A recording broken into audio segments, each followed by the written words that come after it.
είπα να πάρω έναν πιο ενισχυμένο φρέντο καπουτσίνο με κρέμα και σκόνη σοκολάτας. Μιαμ μιαμ. Πολύ ωραία επιλογή, να το δοκιμάσεις. Και σήμερα ξέρεις τι ώρα είναι? Είναι η ώρα να σου κάνω το βίντεο με τις εκφράσεις με μέλη του σώματος. Θυμάσαι εκείνο το βίντεο που είχα κάνει με τη λέξη μυαλό? Σήμερα θα κάνουμε το βίντεο με τη λέξη χέρι. Αλλά φυσικά θα πάμε κάπου πιο ήσυχα, γιατί σίγουρα εδώ στην κίνηση δεν είναι ό,τι καλύτερο. Να σου πω επίσης ότι σήμερα θα μάθεις 20 εκφράσεις σούπερ χρήσιμες, σούπερ σημαντικές να ξέρεις και να καταλαβαίνεις γιατί τις χρησιμοποιεί ο Έλληνας και η Ελληνίδα καθημερινά. Και φυσικά, όπως πάντα, θα σου δώσω και από 2 παραδείγματα με προτάσεις που είναι καθημερινής χρήσης. Άντε, προλαβαίνω να σου πω μία έκφραση. Ξεκινάω με το δίνω ένα χέρι βοηθείας. Έχει καθιερωθεί επίσης να λέγεται δίνω ένα χεράκι, σκέτο, ή ένα χεράκι βοηθείας. Ή και βοήθειας θα το ακούσεις, αλλά το πιο σωστό γραμματικά είναι βοηθείας. Η λέξη βοήθεια τείνει να καταργηθεί και λέμε σκέτο δώσε μου ένα χεράκι για να πούμε έλα να με βοηθήσεις. Μπορείς να με βοηθήσεις. Πολύ απλά. Πρώτο παράδειγμα, μου δίνεις ένα χεράκι. Δεν τα προλαβαίνω όλα. Δεύτερο παράδειγμα, του έδωσε ένα χεράκι βοηθείας με τη μετακόμιση. Επόμενη έκφραση. Βάζω το χέρι στην τσέπη και πολλές φορές βαθιά στην τσέπη. Δηλαδή, παίρνω την απόφαση ότι πρέπει να ξοδέψω χρήματα και μάλιστα αρκετά για κάτι που μπορεί πολλές φορές να πρέπει να γίνει. Πρώτο παράδειγμα. Χρειάστηκε να βάλει βαθιά το χέρι στην τσέπη για τις επισκευές του σπιτιού. Δεύτερο παράδειγμα. Μαζεύτηκαν απλήρωτα κοινόχρηστα από τους ιδιοκτήτες και πρέπει τώρα να βάλουν βαθιά το χέρι στην τσέπη.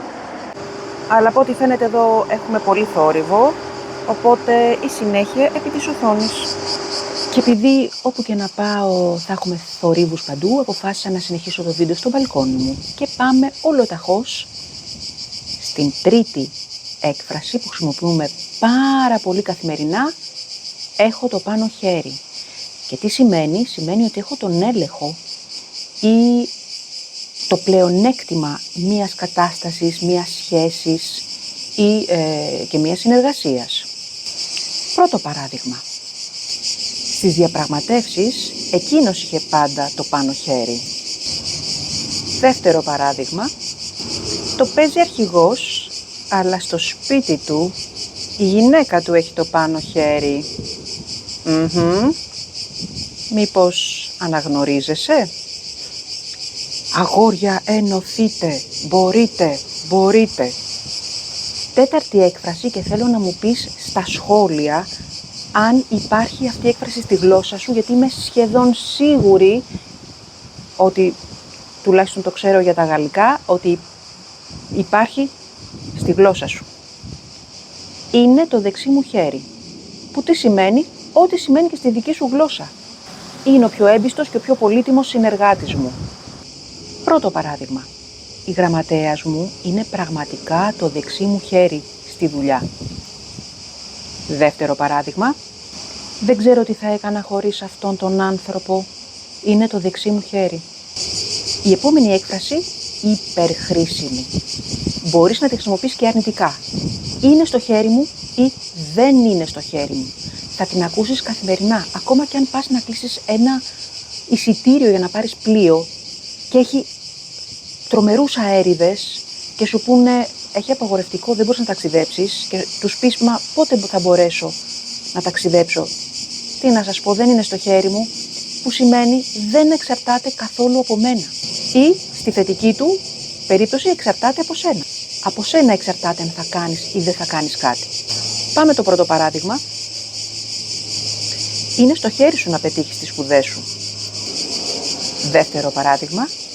Τι γίνεται, φεύγετε αύριο? Εξαρτάται από τον καιρό. Δεν είναι στο χέρι μας. Πάμε ολοταχώς για την έκτη έκφραση. Ό,τι περνάει από το χέρι μου. Εξαιρετική. Που σημαίνει ότι κάνω οτιδήποτε μπορώ να κάνω και είναι στις δυνατότητές μου, το κάνω για κάποιο σκοπό, για να πετύχω κάτι. Πάμε το πρώτο παράδειγμα. Θα κάνω ό,τι περνάει από το χέρι μου για να σε βοηθήσω. Δεύτερο παράδειγμα. Είναι αποφασισμένη να κάνει ό,τι περνάει από το χέρι της για να πετύχει το στόχο της. Για πες μου μέχρι τώρα αν κάποιες από αυτές τις εκφράσεις τις έχεις και εσύ στη δική σου γλώσσα. Ολοταχώς την 7η. Παίρνω την κατάσταση στα χέρια μου. Ίσως να την έχεις και εσύ. Που σημαίνει ότι αναλαμβάνω τον έλεγχο, τη δράση, την ευθύνη μιας κατάστασης.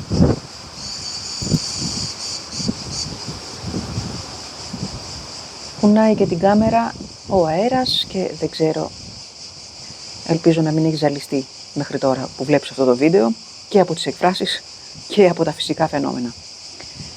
Πρώτο παράδειγμα, όλοι έβλεπαν άπραγη να ξεσπάει η φωτιά, οπότε πήρε την κατάσταση στα χέρια του και άρχισε να τη σβήνει.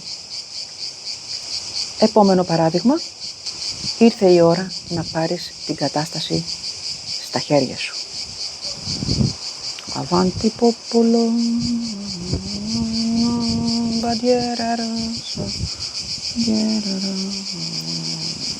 σταματάω γιατί θα γίνει censored το βίντεο.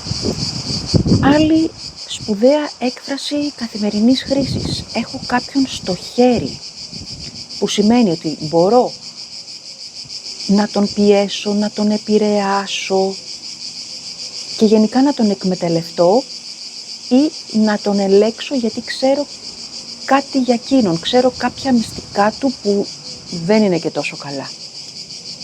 Πάμε στην πρώτη πρόταση.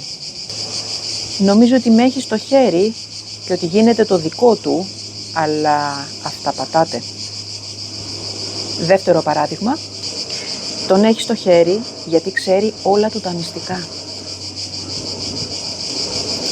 8η πολύ σημαντική έκφραση. Μου λύθηκαν τα χέρια. Καλά. Εγώ τη λέω πολύ αυτή την έκφραση. Σημαίνει ότι απέκτησα τη δυνατότητα να κάνω κάτι πιο εύκολα γιατί βρέθηκε κάποια λύση. Πρώτο παράδειγμα, με αυτό το σκεύος στη κουζίνα μου λύθηκαν τα χέρια. Ετοιμάζω τα πάντα γρήγορα. Δεύτερο παράδειγμα, αυτό το λογισμικό μας έλυσε τα χέρια και με ένα απλό κλικ γίνεται άμεσα η δουλειά. 10η έκφραση, από πρώτο χέρι. Πολύ συχνά τη χρησιμοποιούμε με το ρήμα ξέρω ή γνωρίζω κάτι από πρώτο χέρι και σημαίνει δηλαδή ότι όντως κάτι γνωρίζω από άμεση προσωπική μου εμπειρία ή από κάποια πηγή. Πάμε το πρώτο παράδειγμα. Από Σεπτέμβριο θα γίνουν αυξήσεις μισθών. Συγγνώμη που γελάω, αλλά κάποιος βγήκε. Έπρεπε να τον είχα πάρει βίντεο. Δεν γελάσω. Έσκασε κεφαλάκι απ' έξω, έλεγχος. Τι γίνεται εδώ? Και ξαναμπήκε μέσα. Συγγνώμη. Λοιπόν, τώρα θα γελάσεις ακόμα περισσότερο με το παράδειγμα που θα σου πω. Από Σεπτέμβριο θα γίνουν αυξήσεις μισθών. Το ξέρω από πρώτο χέρι. Και εδώ γελάμε όλοι. Δεύτερο παράδειγμα, ο διευθυντής έχει σχέση με τη γραμματέα του. Κρυφή σχέση. Το ξέρω από πρώτο χέρι. Επόμενη έκφραση. Και πριν στην πω, αν αυτό το βίντεο σου φανεί μεγάλο, δεν είσαι υποχρεωμένος, υποχρεωμένη να το δεις όλο. Μπορείς να δεις το πρώτο μισό μια μέρα, να δουλέψεις, να γράψεις τις εκφράσεις και το άλλο μισό κάποια άλλη στιγμή. Ή να δεις 5 λεπτά τη μία μέρα, 5 την άλλη, δεν χρειάζεται να σου πω. Ενήλικας είσαι, το αποφασίζεις πώς θες να το κάνεις. Και να σου πω, να διακόψω και να πω, είναι ευκαιρία τώρα να εγγραφείς σε αυτό το κανάλι αν δεν έχεις εγγραφεί ακόμα, να κάνεις ένα like, να το μοιραστείς και φυσικά να γράψεις και ένα σχόλιο, γιατί είδες τι ωραίες πληροφορίες και τι ωραίο μάθημα σου κάνω που δεν νομίζω να το βρεις εύκολα αλλού. Οι δύο επόμενες εκφράσεις μοιάζουν πολύ. Η πρώτη χέρι με χέρι και η δεύτερη χέρι-χέρι. Πάμε πρώτα χέρι με χέρι. Χέρι με χέρι, που τι σημαίνει ότι οτιδήποτε δίνεται χέρι με χέρι από τον έναν στον άλλον. Και πάμε τα παραδείγματα για να δεις πού θα σου χρησιμεύσει σε περίπτωση που ζεις στην Ελλάδα και κάτι παραγγέλνεις. Για να δούμε πρώτο παράδειγμα. Αυτού του είδους η συναλλαγή γίνεται μόνο χέρι με χέρι. Δεύτερο παράδειγμα. Το αντικείμενο δεν αποστέλλεται, η παράδοση γίνεται αποκλειστικά χέρι με χέρι. Όταν παραγγέλνεις κάτι, κάποιο ρούχο που έχεις αγοράσει online, στο διαδίκτυο, όπου η παράδοση γίνεται πάντα χέρι με χέρι. Και πάμε και την έκφραση χέρι-χέρι, που τι σημαίνει, έχει δύο έννοιες. Η πρώτη είναι η κυριολεκτική, όπως ένα ζευγάρι που περπατάει χέρι-χέρι, και η δεύτερη έννοια που τη χρησιμοποιούμε πάρα πολύ είναι μεταφορική, που σημαίνει μαζί, σε συνεργασία. Πάμε το πρώτο παράδειγμα. Περπατούσαν χέρι-χέρι στην παραλία, απολαμβάνοντας το ηλιοβασίλεμα. Δεύτερο παράδειγμα. Στην παιδική ηλικία, το παιχνίδι και η μάθηση πάνε χέρι-χέρι. Δηλαδή συνεργάζονται, πάνε μαζί. Η 13η έκφραση, σηκώνω τα χέρια ψηλά. Σηκώνω τα χέρια ψηλά. Που σημαίνει, όχι, δεν πρόκειται για ληστεία, σημαίνει ότι τα παρατάω γιατί πολύ απλά δεν μπορώ να κάνω τίποτα άλλο με αυτή την κατάσταση, με αυτόν τον άνθρωπο, με αυτή τη συνεργασία, με οτιδήποτε. Πρώτο παράδειγμα, όχι τόσο ευχάριστο. Οι γιατροί μπροστά σε ένα τόσο επιθετικό καρκίνο σήκωσαν τα χέρια ψηλά. Δεύτερο παράδειγμα, ο άντρας μου είναι τόσο ξεροκέφαλος που μαζί του σηκώνω τα χέρια ψηλά. Και κυρίες μου, αν περνάτε το ίδιο, welcome to the club. 14η έκφραση, βάζω χέρι σε κάποιον. Μιλάμε, και αυτή τη χρησιμοποιούμε πολύ, είναι λίγο πιο λαϊκή, αλλά υπερχρήσιμη. Τι σημαίνει ότι κάποιον τον μαλώνω έντονα, τον κατσαδιάζω. Πρώτο παράδειγμα, ο διευθυντής του έβαλε χέρι γιατί πάλι άργησε. Δεύτερο παράδειγμα, κάθε φορά μου βάζεις χέρι ενώ ξέρεις ότι δεν φταίω εγώ. Λοιπόν, και η επόμενη, ό,τι σου έχω πει μέχρι τώρα, δεν υπάρχει περίπτωση, ιδίως αν μένεις στην Ελλάδα κάποια στιγμή, να μην τις ακούσεις. Είναι λίγο πιο βάρβαρη βέβαια, αλλά τι να κάνουμε. Δίνω σε κάποιον ένα χέρι ξύλο. Ξύλο. Ξύλο, και κάνουμε και αυτή την κίνηση. Δίνω ξύλο. Θα τις φας. Που τι σημαίνει, ουσιαστικά ότι τον χτυπάω πολύ, αλλά για να συμμορφωθεί. Δηλαδή ο άλλος κάνει κάτι παράλογο, κάτι παράνομο, κάτι άσχημο. Και οπότε του δίνω ένα χέρι ξύλο για να γίνει άνθρωπος. Πάμε το πρώτο παράδειγμα. Αν τον πιάσει ο πατέρας του, θα του δώσει ένα χέρι ξύλο που θα το θυμάται για πάντα. Ναι, καμιά φορά το λέμε για μικρά παιδιά που είναι πάρα πολύ ζωηρά. Δεύτερο παράδειγμα. Προκλητικός και αγενής ο τύπος. Θέλει ένα χέρι ξύλο για να στρώσει. Στην εποχή μας έχουμε γεμίσει από δάφτους που λέμε. Έχουμε γεμίσει τέτοιους ανθρώπους. Κοίτα τι γίνεται στα social media και θα καταλάβεις. Άντε, πλησιάζουμε προς το τέλος. 16η έκφραση. Τρίβω τα χέρια μου. Και νομίζω ότι πρέπει να την έχεις και εσύ στη γλώσσα σου και γράψ' το μου κάτω στα σχόλια. Τι σημαίνει? Σημαίνει ουσιαστικά ότι χαίρομαι πολύ επειδή περιμένω κάποια κέρδη, κάποια επιτυχία, περιμένω κάτι θετικό. Πάμε την πρώτη πρόταση, το πρώτο μας παράδειγμα. Έμαθε ότι ανέβηκαν οι μετοχές του και τρίβει τα χέρια του, γιατί θα κερδίσει περισσότερα χρήματα. Δεύτερο παράδειγμα, οι καταστηματάρχες τρίβουν τα χέρια τους πριν από τις γιορτές των Χριστουγέννων, γιατί θα έχουν περισσότερα κέρδη επειδή ο κόσμος ψωνίζει και κάνει δώρα. Τη 17η έκφραση μάλλον είναι πιθανό να τη γνωρίζεις, όχι την ίδια στα ελληνικά, αλλά είναι πολύ γνωστή γιατί προέρχεται από το Ευαγγέλιο, από την Καινή Διαθήκη και την είπε ο Πόντιος Πιλάτος. Νύπτω τας χείρας μου, νύπτω τας χείρας μου, που σημαίνει δηλώνω ότι δεν έχω καμία ευθύνη. Η λέξη νυπτήρας που έχουμε στο μπάνιο και πλένουμε τα χέρια μας και το πρόσωπό μας, νυπτήρας και τα δόντια μας, από εκεί, νύπτω, από το αρχαίο ρήμα νύπτω, πλένω, προέρχεται. Πάμε να δούμε παραδείγματα και να σου πω είναι και λίγο πιο λόγια να τη λες. Εγώ σας προειδοποίησα για τα προβλήματα του διαμερίσματος. Από εκεί και πέρα νύπτω τας χείρας μου. Δηλαδή δεν έχω καμία ευθύνη αν το νοικιάσετε ή αν το αγοράσετε. Δεύτερο παράδειγμα, δεν θέλετε να καταλάβετε ούτε να με ακούσετε, εγώ νύπτω τας χείρας μου.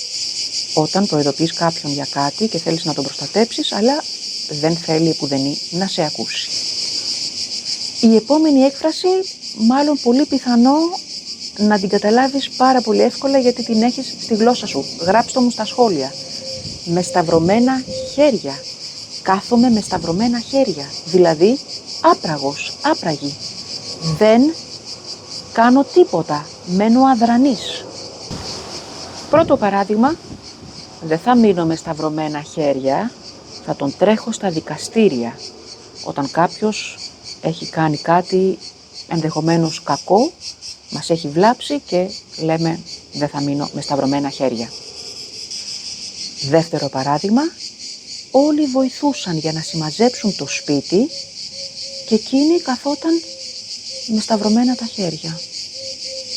Ήταν η πριγκίπισσα Σύση, γι' αυτό. Τσιν τσιν.